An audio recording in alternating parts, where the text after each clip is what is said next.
Donc depuis la première séance, ça va faire 1 mois qu'on s'est pas vu. Quel changement vous avez ressenti dans ce premier mois? J'ai ressenti, déjà je le vois donc maintenant, donc un affinement au niveau de mon corps et une perte de poids. J'ai perdu 3,1 kg depuis 1 mois en fait. Bon, donc alors on avait beaucoup parlé de cette faim et ce rassasiement à la première séance. Du coup, via le carnet, je pense que ça a été l'observation de tout ça. Est-ce que c'est des sensations que vous avez ressenties? Est-ce que ça a été difficile? Effectivement, j'ai pu écouter ma faim. C'est-à-dire la faim, ça te paraît clair? C'est quelque chose que tu... J'ai très faim. Ouais. Donc une grosse faim, effectivement. Donc je vais au repas, soit le petit déjeuner ou le déjeuner. Alors au départ, l'objectif c'est de connaître sa faim et son rassasiement à soi. Sauf qu'il y a un rythme social parce que forcément on travaille, on ne peut pas non plus se séparer de tout le monde.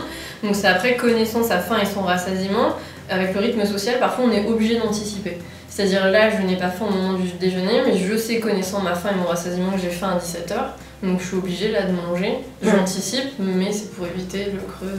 Donc ça, au niveau de la faim, voilà, je l'ai un peu régulé sur le mois. Ensuite, le sentiment de rassasiement, on est obligé de se demander j'ai faim, j'ai pas faim. Au début, c'est pas si évident. Ouais. Au fur et à mesure, on l'identifie, mais ça m'est aussi arrivé de manger 2 bouchées de plus, où je me dis ah là, j'en ai mangé 2 de trop. Ou 3 de trop. Des fois, j'ai mon assiette qui est pleine, mais je me suis aussi arrêtée. J'avais tout bonnement plus faim. Ouais, donc t'arrives maintenant sur des assiettes à laisser. Oui. Ah oui, à te dire j'ai plus faim, j'en veux plus. Donc Oui. c'est toutes ces assiettes non finies et tout ce qu'il y avait finalement au-delà du rassasiement qui sur le long terme amène à prendre du poids. Et donc là, de réussir à dire stop, après 2-3 bouchées, ça arrive. Enfin, en général, c'est sur des aliments qu'on apprécie. Que j'aime, oui. Par un peu de gourmandise, ça m'est arrivé d'un peu... Et est-ce que ça a empêché le poids de diminuer? Du tout. Et donc tu vis comment le changement? Bien. Ouais. Je le vois, en fait, pour dire la vérité, je le vois au travers des yeux des gens et dans mes vêtements. Mais c'est vrai, je me suis déjà fait le test de me regarder dans la glace. Et je le vois pas. Et t'as encore l'image de l'ancienne Gaëlle. Je le vois pas du tout. Et les gens, qu'est-ce qu'ils disent? Que j'ai vachement minci. Ouais. Donc c'est là. Oui. Est-ce qu'il y a des questions spécifiques? Non, moi c'était juste sur le fait de manger sucré suivant ses envies, parce que moi c'est surtout des envies sur le sucre. Ouais. Qui pouvaient m'inquiéter. Parce que le sucre est très... Enfin pas tabou, mais on dit limite que le sucre serait toxique. Un aliment toxique, c'est un aliment que l'organisme rejette. Le sucre est pas toxique, l'organisme en a besoin. Mais c'est parce qu'on dit le sucre empêcherait la perte de poids, ce qui n'est pas le cas, tu manges du sucre et il y a bien une perte de poids. C'est une petite envie qui est régulée, donc pas de soucis, tout va bien. Oui, et puis c'est vrai que ça peut m'arriver si j'ai faim sur une journée, souvent le dimanche, pour moi c'est une journée tranquille à la maison. Et c'est vrai que plutôt que de manger le repas salé qu'on a préparé, je vais manger que du sucre. Mais c'est ça, c'est que j'apporte l'énergie dont mon organisme a besoin. Que ce soit par du sucre, du salé, c'est exactement la même chose. Il n'y a pas un type de nutriment qui sera plus stocké. Et l'équilibre alimentaire, contrairement à ce qu'on croit, se fait pas sur la journée mais sur la semaine. Donc je peux avoir un repas uniquement sucré, et après naturellement mon corps va moins en demander. Plus je vais essayer de maîtriser ça par ma tête, moins je vais écouter réellement ce dont mon organisme a besoin, plus je vais me tromper et plus je vais être dans le tout tour. C'est parfait. Bon. Alors Stéphanie, ça va faire 1 mois qu'on s'est pas vu depuis la première séance. Oui. Comment ça s'est passé depuis cette première consultation où on a beaucoup parlé de faim, de rassasiement et notamment l'outil clé, l'étape du carnet alimentaire. Alors, donc en 1 mois, je suis passée par plusieurs phases. Ouais. La première semaine, nickel, super. J'ai essayé toujours... Nickel dans quel sens? Nickel dans le sens où j'écoutais réellement ma faim. Je ressentais bien le rassasiement. Donc en fait, j'arrivais à arrêter à temps avant d'avoir mal au ventre ou trop manger. Ouais. Donc vous ressentez déjà clairement la faim et le rassasiement. Donc c'est 2 sensations qui sont nettes, claires. Alors la faim, oui.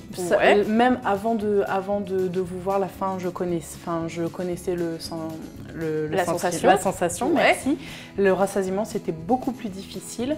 Et là, c'est vrai que cette première semaine, je pense, vu que j'étais aussi très concentrée dessus, du coup, j'ai vraiment réussi à la sentir. Et ce dont on avait parlé la dernière fois aussi, c'est le fait de... Quand je sens qu'en fait, je prends plus ou moins de plaisir à manger, je sais que le rassasiement il est proche et en fait je m'arrête à peu près à ce moment-là. Le rassasiement, c'est quand il n'y a plus cette satisfaction gustative. C'est pour ça que c'est important d'attendre d'avoir faim avant de manger, parce qu'il y a de la satisfaction, alors que si on est déjà plein, finalement il y a moins de satisfaction. Et du coup, comme le rassasiement c'est la fin de la faim, on ressent jamais ce rassasiement quand on mange sans faim. D'où l'idée d'attendre. Mais c'est normal, dans un premier temps, c'est le plus simple, c'est d'abord de reconnaître la faim. Le rassasiement, ça vient après. Donc ça, c'était cette première semaine. Oui. Ensuite, comment ça s'est passé? Peut-être des envies émotionnelles de manger? Donc en fait, tant que j'avais vraiment l'esprit à mon repas, ça allait. Et en fait, après, pour tout un tas de raisons, j'ai eu beaucoup plus de mal à me concentrer sur mon repas. Donc c'est vrai que à la base je suis quelqu'un qui mange très vite. Donc au début, donc après notre premier rendez-vous, j'ai réussi à bien ralentir. Et c'est vrai que petit à petit, les anciennes habitudes, voilà. Alors, surtout que les envies émotionnelles, il y a un côté impulsif, c'est plus fort que soi. Donc on ne peut pas manger doucement sur l'impulsivité alimentaire. Ça sert à rien non plus de s'interdire. Mais par contre, ce qu'on peut faire, c'est comprendre qu'est-ce qui se passe dans ce phénomène et c'est bien ça qui va apaiser. Donc là, est-ce qu'il y a une émotion particulière qui fait manger? La fatigue. Enfin voilà, alors, je sais, c'est pas vraiment une émotion, une sensation. Mais ça fait manger. La peur de ne pas faire assez bien. Oui. C'est ça, c'est quand on regarde le carnet alimentaire, on sent encore beaucoup de maîtrise et beaucoup d'idées reçues. Et donc du coup, c'est plus la culpabilité à des moments alors qu'il n'y a pas de raison. Donc par exemple, s'il va y avoir des frites, souvent il y a de la culpabilité, ou un hamburger, ou dès qu'il va y avoir une part de gâteau qui n'était pas prévue. Alors c'est pas tant ces aliments qui amènent à la prise de poids, mais c'est ce qu'on va manger par culpabilité. Parce qu'en fait, le fait de culpabiliser amène dans le foutu pour foutu. Foutu pour foutu, je continue. Et c'est bien ce que je vais manger dans le je continue qui aura plus d'impact que finalement l'aliment initial. D'ailleurs, où est-ce qu'on en est par rapport au poids? J'ai perdu plus de 4 kilos. Plus de 4 kilos, donc en mangeant de tout? Oui. En fait, le plus difficile, c'est que j'ai conscience, même pendant que je suis en train de manger, j'ai conscience que j'ai pas lieu de culpabiliser. Mais j'arrive pas. Alors c'est vraiment un mélange de tout parce que j'ai ma culpabilité. En même temps, je suis en train de me dire, mais Steph, ça sert à rien de culpabiliser parce que t'es rien en train de faire de mal ou j'essaye de pas me juger. Parce que voilà, je sais que je suis en train de m'écouter. Et en fait, voilà, c'est comme ça tout le temps dans ma tête. Et du coup, je suis absolument pas ce que je suis. Mais alors, c'est normal parce que vous avez été aussi en restriction depuis très longtemps. Donc, il y a un tas d'idées reçues, un tas de conditionnements. Donc, en un mois, on commence déjà à déconditionner certaines choses. Mais c'est normal qu'il y ait les anciens réflexes. En fait, c'est quand je me pèse, je suis super heureuse parce que je vois que le poids a baissé. Et tout de suite après, je me dis, oui, mais si j'avais pas mangé ça, peut-être que j'aurais plus perdu. Donc je sais que c'est peut-être un peu ridicule, c'est pas le mot de penser ça, parce que le principal, je vais pas m'arrêter de vivre non plus, mais... On peut pas déjà s'empêcher de manger, on peut pas s'arrêter de manger, et plus on va carencer l'organisme, moins on va lui donner, plus derrière lui il va se défouler. En plus c'est quelque chose que vous avez vécu, que ça aille très vite et se restreindre, finalement ça n'a pas tenu. C'est pour ça qu'aujourd'hui on fait ce DMZ, donc l'idée c'est pas de reproduire ça. Et c'est toujours pareil, c'est se recalquer sur les expériences, concrètement j'ai vécu ça et ça n'a pas fonctionné. C'est un comportement alimentaire différent et c'est un comportement alimentaire qui amène à une prise de poids. Et au contraire, plus on va mentaliser, plus ça amène à calculer, anticiper, compenser, plus on s'écarte des réels besoins de l'organisme et plus on passe dans le tout ou rien. Dans ces 2 dernières semaines, émotionnellement, donc c'est beaucoup de fatigue, parce que c'est du mal à dormir. Oui, je dors pas beaucoup. Donc ça cogite. Oui, exactement. Alors manger pour ne pas penser. Penser à tout ce qu'on va pouvoir manger, pouvoir déguster, permettre de ne pas penser à tout ce qu'on a envie. Sauf qu'à un moment, il faut l'aborder. Là où je suis super contente, c'est que j'ai réussi à faire aucune crise. J'ai pas eu de crise de boulimie, quoi. Voilà, j'ai pas eu vraiment des grosses pulsions comme je pouvais avoir avant. Malgré un moment où c'est émotionnellement fort. Oui. Donc déjà, c'est vrai que quand j'y Quand je réalise vraiment, rien que pour ça, je devrais être super fière de moi. Je devrais être contente. Exactement. Voilà. Et après, c'est vrai que du coup, j'ai compensé avec plus d'heures de sport. Ouais, donc pour dégager tout ça émotionnellement, se déstresser. Le rapport au corps, comment ça se passe? C'est pas évident. Ouais. C'est pas évident. Alors, qu'est-ce qui est pas évident? C'est... me voir changer. D'accord. Par rapport à quoi? Le regard des autres, les regards... Mon propre regard. Votre propre regard? Oui. C'est-à-dire? Déjà, on va dire, ça fait une petite semaine que je vois que j'ai changé. Alors que ça fait un bout de temps que... Alors, changer de quelle manière? Je me suis affinée. Ouais. Le visage, au niveau du visage. Même physiquement, je vois enfin, avec le sport, je suis plus ferme au niveau des jambes, la taille, enfin, tout. Je sens que je me suis vraiment... et dans les vêtements. Dans les vêtements, je sens que ça flotte et je me suis affinée. Alors souvent, il y a un regard extrêmement valorisant des autres. Oui. Mais vous, comment vous vivez le changement? C'est pas évident. Ouais. Parce que qui dit kilo en moins dit protection en moins. Ouais.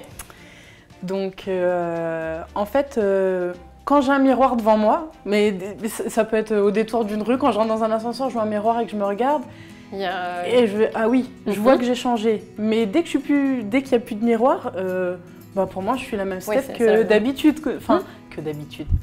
La même Steph qu'avant. C'est beaucoup plus agréable et je reste féminine parce que voilà, moi, je veux pas être toute mince ou j'ai pas dans l'idée de un jour rentrer dans un 36-38. Oui, c'était se sentir mieux c'est ça. Et surtout trouver l'apaisement par rapport à la nourriture. Donc on continue comme ça, oui. On lâche rien. Émotionnellement, sur l'histoire d'une vie, ça peut être compliqué. Donc là, sur l'histoire du DMZ, ça peut être compliqué. Oui. Mais on le verra au fur et à mesure. Mais en tout cas, si pour l'instant la régulation est là, et pas essayer de trop bien faire. Oui. Et oui, on peut manger du sucré, c'est pas pour autant qu'on grossit. C'est en total énergétique que j'amène 500 calories en chocolat ou 500 calories en repas équilibré. En termes d'énergie, donc en termes de poids, c'est exactement la même chose. Alors au départ, ce travail de faim et de rassasiement désempare un petit peu parce que ça sort complètement de la diététique classique. Il y a pas mal de critiques autour parce que dans ce projet DMZ, elles sont très regardées par les collègues, les choses comme ça. Donc c'est d'autant plus difficile de comment pouvoir se faire confiance sur quelque chose qui est nouveau. Mais les deux ont très bien perçu cette faim et ce rassasiement et ont réussi à se réguler dessus. Après, donc on voit déjà au bout d'un mois une bonne perte de poids de 3 à 4 kg, donc ce qui fait déjà une taille de pantalon en moins. Ensuite, c'est plus, là on voit aussi déjà deux profils se dessiner avec Stéphanie, donc plus dans les émotions, donc elle c'est plus les émotions qui vont l'amener à manger. Beaucoup de croyances alimentaires, beaucoup d'envie de maîtriser cette alimentation parce qu'elle a aussi un passé plus ancien de régime, donc elle est beaucoup plus conditionnée là-dedans, donc elle a tendance à beaucoup se culpabiliser dès que c'est un aliment qui était interdit autrefois. Et c'est plus en fait cette culpabilité qui parfois va la pousser à manger au-delà du coup de cette faim et ce rassasiement. Bon, on est dans un contexte aussi un petit peu de stress, mais justement la Zumba l'aide un peu à se dépenser, à sortir tout ce stress. Maintenant Gaëlle aussi, donc très bien régulée sur cette faim et ce rassasiement. Donc c'est là qu'on voit que finalement avant elle avait beaucoup tendance à manger sans réelle faim. Et ensuite elle se fait peur sur des 3-4 petites bouchées ou des petites gourmandises mais qui sont finalement tout à fait normales. Donc c'était plus pour la rassurer là-dessus et lui dire voilà, que tout va bien, où elle aurait tendance à se culpabiliser. Donc c'est un petit peu le piège aussi qu'elles ont eu les deux, c'est-à-dire au départ on voudrait que ça aille toujours plus vite. Donc voilà, le but c'est pas non plus d'aller...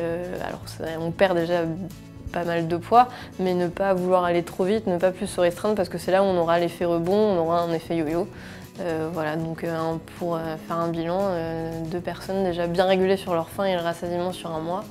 Donc le but c'est de continuer ainsi et voir après dans la durée s'il n'y a pas des émotions qu'il faut manger et voilà comment ça se passe. Mais souvent il y a peur que ça parte, peur de la reprise, mais comme c'est vers l'écoute de soi et c'est un compteur qui est interne, il n'y a pas de raison que le poids remonte.